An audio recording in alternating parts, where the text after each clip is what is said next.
Hi, my name's Jonathan Hicks. I'm back at the Dice Cup, and I'm joined by Peter and A-Bomb. And we just finished playing Vikings Gone Wild. Now, apparently this is some kind of mobile game, so it's called Vikings Gone Wild, the board game, but I've never played the mobile game, not very familiar with it.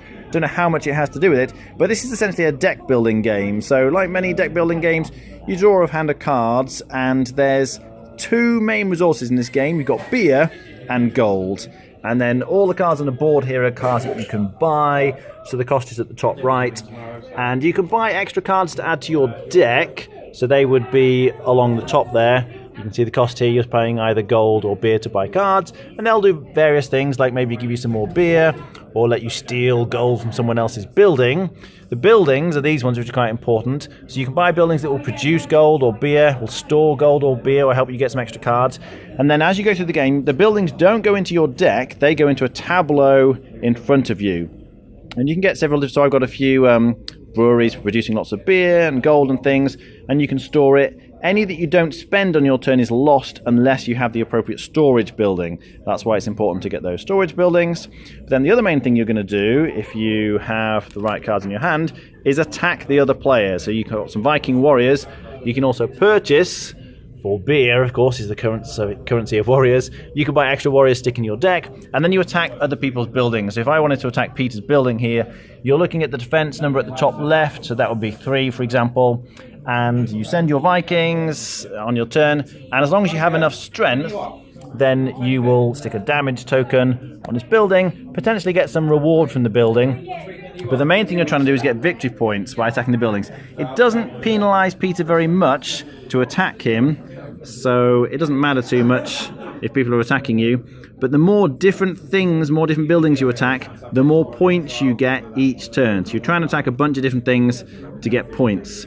The other main way you get points then are these achievements, and they're different each game. So this one, the person who completed the most missions, I didn't mention them, but each turn you can complete one of these missions and you keep getting new ones each turn. So buy a particular type of card, have 4 beer stored, etc. gives you points.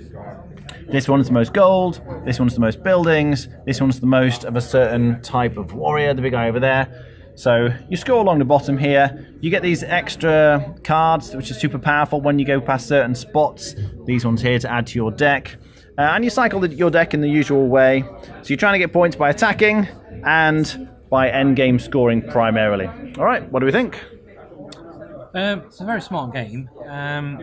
In terms of a deck builder, I found that the more you are ahead, the more it compounds that you'll remain ahead, because if looking at the board, when you get to each of these locations, you're getting these cards, so you're getting the best of what's out there, which compounds getting more and getting further ahead and getting more. And so eventually, once you're that far, there's nothing left to collect. And I suppose that's about it, really. That's all I've got comments on. Okay. It doesn't really excite me very much, that's the problem. All right. Yeah.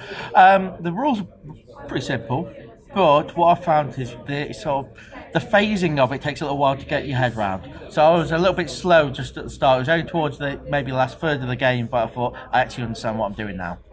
The other thing is, it's a fun, quick game, but I think if I wouldn't want to play it again and again and again. There's not that massive amount of variety, and I can already start to see that, well, there's 1 or 2 strategies which you would aim for most of the time. So, yeah, okay. Rating out of 10? I'll be honest, I'm going to give it a 6, mainly because I don't think it's got the longevity of some of the other sort of deck builders. Okay. Rating, Peter? For me, I'm going to give it a 5. And one thing I did forget to mention is a lot of these cards allow you to draw more cards, and so there's a lot of dead time, because then my plan that I was going to have, because I now have more cards, has changed my plan. And so I'm thinking it through again, and so that really slowed it down for me. So it's a 5 out of 10. Okay. Yeah, it definitely has a couple of issues, as they mentioned, really. I don't think there's a lot of replayability there, particularly, and as Peter says, it can get a bit slow. But I enjoyed the theme, and it's a nice light deck builder that engages me. The thing I really like most about it is the buildings. You're trying to buy the buildings and combine them in different ways to get up your sort of resource engine going to then be able to attack, The end game points, though, these ones I talked about here, get you a lot of points at the end. The game is triggered when somebody gets to 30. The end game is triggered when someone gets to 30 points.